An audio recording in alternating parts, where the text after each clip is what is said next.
9 star hegemon body arts chapter 8 life and death battle. అప్పటికే చాలామంది ప్రజలు మార్షల్ ఎరీనా చుట్టూ గుమిగూడారు. క్రమం తప్పకుండా చూడటం ఆనందించే కొంతమంది పనిలేకుండా ఉన్న వ్యక్తులు కాకుండా సామ్రాజ్య రాజధాని యొక్క గొప్ప వారసులు కూడా ఉన్నారు. ఈ రోజు లాంగ్ చెన్ మరియు లీ హావోల జీవిత మరియు మరణ యుద్ధం జరిగిన రోజు. ఈ ప్రదేశం సాధారణంగా ద్వంద్వ పోరాటాలు మరియు పోరాటాల నిరంతర ప్రవాహాన్ని చూస్తుంది. అయితే జీవితం మరియు మరణ పోరాటాలు ఇప్పటికీ చాలా తక్కువగా ఉన్నాయి. ఈ పరిస్థితి గురించి మరింత విచిత్రం ఏమిటంటే, పోరాడుతున్న ఇద్దరు గొప్ప వారసులకు చెప్పుకోదగిన సాగు ఆధారాలు లేకపోయినా లెక్కలేనని మంది ప్రజలు చూడటానికి వచ్చారు. అదనంగా యూలాన్ గ్యాంబ్లింగ్ హాల్, మొత్తం సామ్రాజ్య రాజధానిలో అత్యంత ప్రసిద్ధ జూదగాడు, పబ్లిక్ బెట్టింగ్ పూల్ను తెరవడానికి కూడా వచ్చారు. లీ హావో విజయం 2 సార్లు అసమానత. లాంగ్ చెన్ విజయం 10 రెట్లు అసమానత. జీవన్మరణ యుద్ధంలో ఎలాంటి నకిలీలు జరగవు మరియు గొప్ప వారసులుగా వారి ఉన్నత హోదాలను జోడించడం వలన ఫలితంపై బెట్టింగ్ చాలా మందికి చాలా ఉత్తేజకరమైనది. జూదగాళ్లు లేని కొందరు వ్యక్తులు కూడా పందెం వేయడం ప్రారంభించారు, కాని చాలా వరకు అందరూ లీ హావో విజయంపై పందెం వేశారు. లాంగ్ చెన్ చివరిసారిగా లీ హావోను ఓడించినప్పటికీ ఆ సమయంలో లీ హావో పూర్తిగా రక్షణ లేకుండా ఉన్నాడు మరియు లాంగ్ చెన్ ఆ ప్రారంభాన్ని సద్వినియోగం చేసుకున్నాడు. అలాంటి అద్భుతం రెండోసారి జరగదు. చాలా తక్కువ మంది వ్యక్తులు మాత్రమే గందరగోళానికి గురిచేయడానికి ఇష్టపడేవారు లేదా నిరాశగా ఉన్నారు. లాంగ్ షాట్ తీయాలని మరియు లాంగ్ చెన్పై పందెం వేయాలని నిర్ణయించుకున్నారు.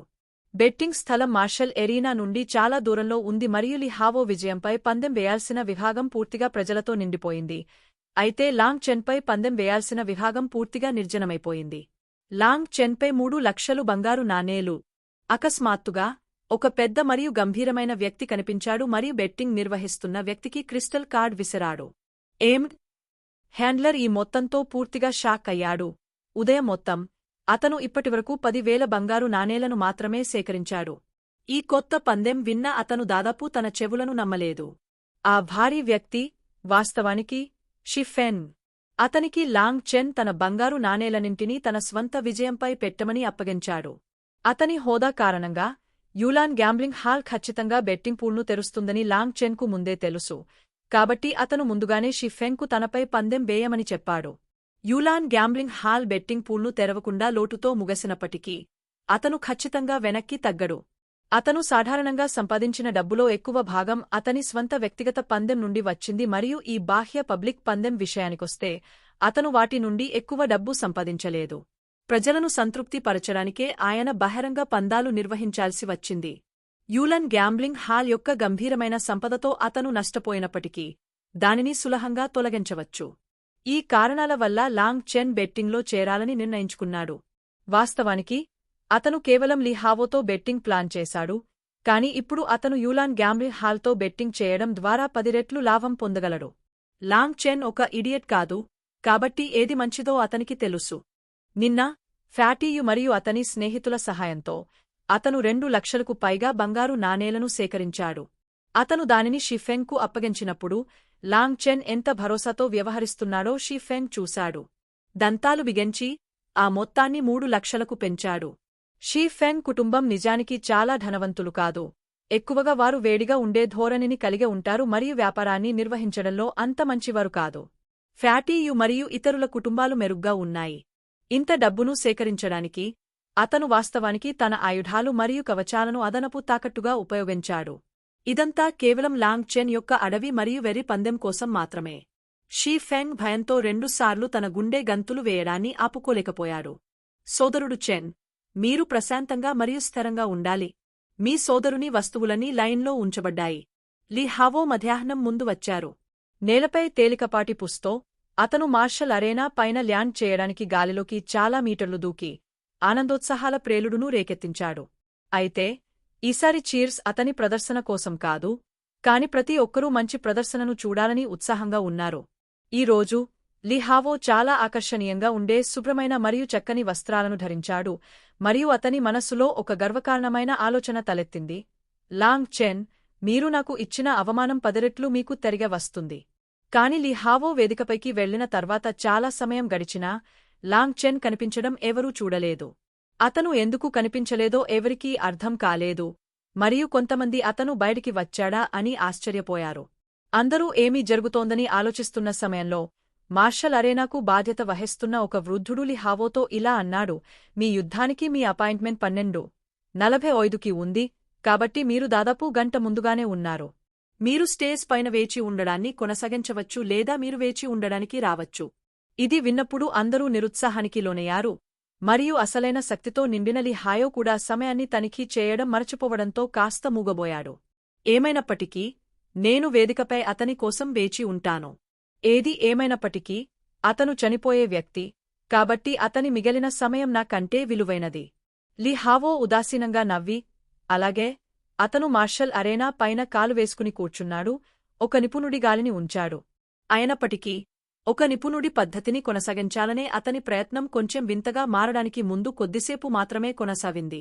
మధ్యాహ్నం అయినందున సూర్యుడు చాలా శక్తివంతంగా ఉన్నాడు మరియు దానిని మరింత దిగజార్చడానికి మార్షల్ అరేనా నల్లరాతి పలకలతో అగ్రస్థానంలో ఉంది మరియు అప్పటికే అది గుడ్డు వేయించగలిగే స్థాయికి ఉడకబెట్టింది.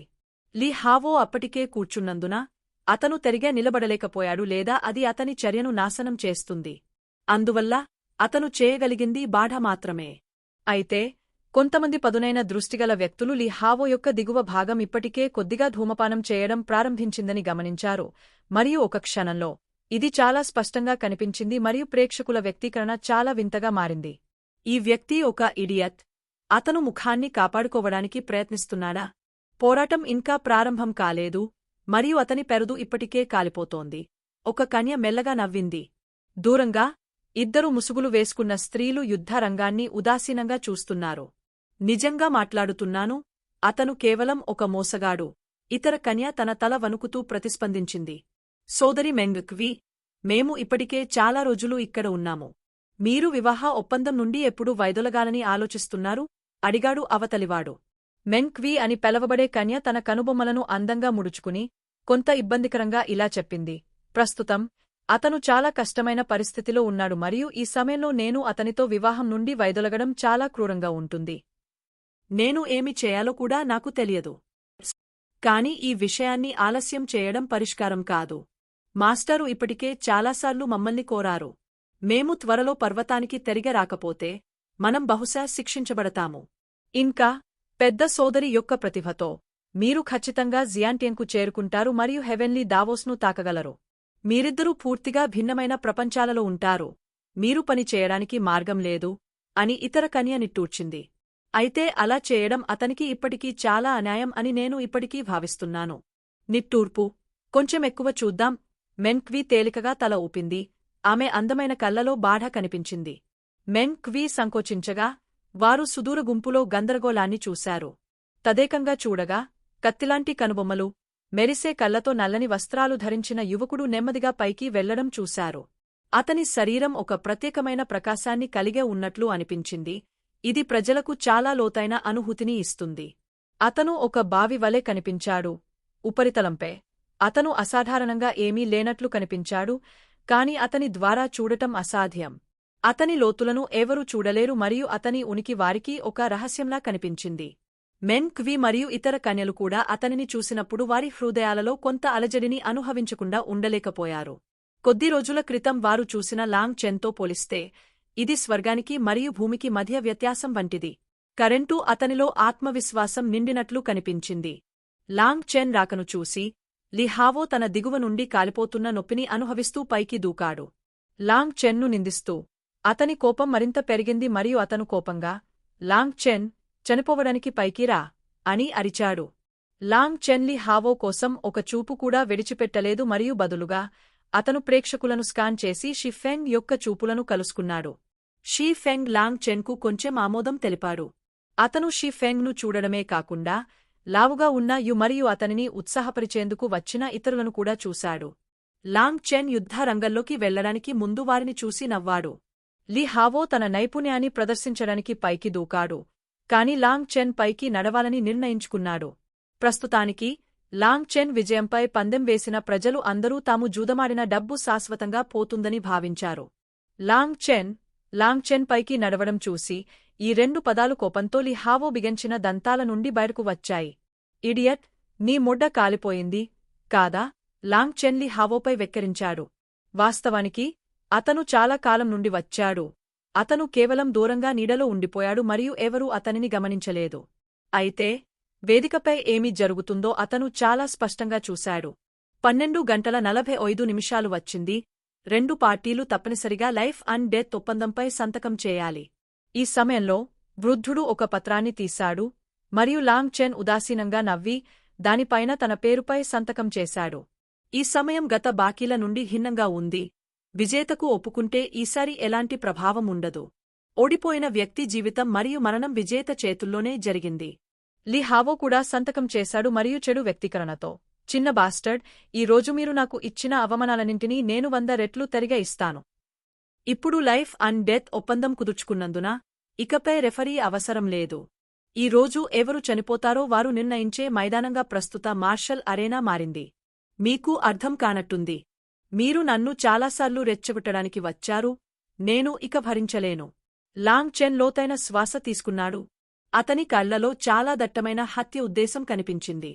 అతను లాంగ్ టియాంగ్క్యావో కొడుకు కాదని జో యాయోయాంగ్ మొదట చెప్పినప్పటి నుండి చాలామంది అతనిపై అదే రకమైన అవమానాన్ని ఉపయోగించడం ప్రారంభించారు. గో టు హెల్ కుమారుడా! లీ హావో ఎగతాళి చేశాడు మరియు బిగ్గరగా గర్జించాడు. అతని శరీరం యొక్క ఆధ్యాత్మిక క్వి మొత్తం ప్రసరించడం ప్రారంభించింది మరియు నగ్న కళ్లకు కనిపించే ఆధ్యాత్మిక శక్తి అతని శరీరం చుట్టూ హెచ్చుతగ్గులకు గురవుతుంది. ఇది చూసిన జనాలంతా ముక్కున వేలేసుకున్నారు. చివరిసారి లీ హావో చాలా దురదృష్టవంతుడు. అతను తన శరీరాన్ని రక్షించుకోవడానికి ఎటువంటి సన్నాహాలు చేయలేదు మరియు లాంగ్ చెన్ అతనిని కొట్టడానికి ఒక శీఘ్ర దాడిని ఉపయోగించాడు. కాని ఈసారి మాత్రం సరిగ్గా సిద్ధం చేసి తన రక్షణను ఏర్పాటు చేసుకున్నాడు. ఇది క్వి కండెన్సేషన్ యొక్క ఆధ్యాత్మిక శక్తి మాత్రమే అయినప్పటికీ శరీరాన్ని విడిచిపెట్టే మార్గం లేదు. రక్షణ కోసం శరీరంలో ఆధ్యాత్మిక శక్తిని ప్రసరించడం అంటే ఒక సాధారణ వ్యక్తి ఏదైనా గాయాలు చేయడం చాలా కష్టం. లీ హావో తన రక్షణను ఏర్పరచుకున్న తర్వాత అతని ముఖంలో చెడు చెరునవ్వు కనిపించింది. అతను లాంగ్ చెన్ వైపు ఛార్జ్ చేశాడు. 2 చేతులు లాంగ్ చెన్ భుజాల వైపు గురిపెట్టి గోళ్లలా మారాయి. అతని ఈ 2 పంజాలు ఆధ్యాత్మిక క్వితో నిండి ఉన్నాయి. వాటిని ఇనుప కోరల నుండి భిన్నంగా లేవు. సామాన్యులకు తగిలితే వెంటనే భుజాలు విరిగిపోతాయి. బాగుంది. లీ హావో, ఈ కొడుకును పూర్తిగా అంగవైకల్యం చేయి. అరేనా క్రింద నుండి వాంగ్ మాంగ్లోని ఇంపీరియల్ కాలేజ్లో లాంగ్ చెన్ ఎగురుతూ పంపిన వ్యక్తి నుండి పెద్ద అరుపు వచ్చింది. వాంగ్ మాంగ్ యవ్వనంలో ఉండగానే తన దంతాల సగం కోల్పోయాడు. మరియు ఎముకలను పెంచే ఔషధ మాత్రల విషయానికొస్తే అవి అతని కుటుంబ సభ్యులకు కొనడానికి చాలా ఖరీదైనవి. ఈ రోజుల్లో అతను అప్పటికే లాంగ్ చెన్ పట్ల ద్వేషంతో నిండి ఉన్నాడు మరియు లాంగ్ చెన్పై దాడి చేయబోతున్నాడని చూసి అతను ఉత్సాహంగా మాట్లాడకుండా ఉండలేకపోయాడు. కాని షీ ఫెంగ్, ఫ్యాటీయు మరియు ఇతరులు అందరూ చాలా ఆందోళన చెందారు. మొదటి నుండి లాంగ్ చెన్ కనీసం సాగు ఆధారాన్ని కూడా చూపలేదు. దీనివలన వారి హృదయాలు క్షణక్షణానికి వారి వంతులో చిక్కుకున్నాయి. లాంగ్ చెన్ లీ హావో వైపు చూస్తూ చల్లగా నవ్వాడు. ఒక అడుగు వేస్తూ లీ హావో వైపు ముందుకు వస్తుండగా అతని శరీరం మొత్తం నీడలా మారిపోయింది. బ్యాన్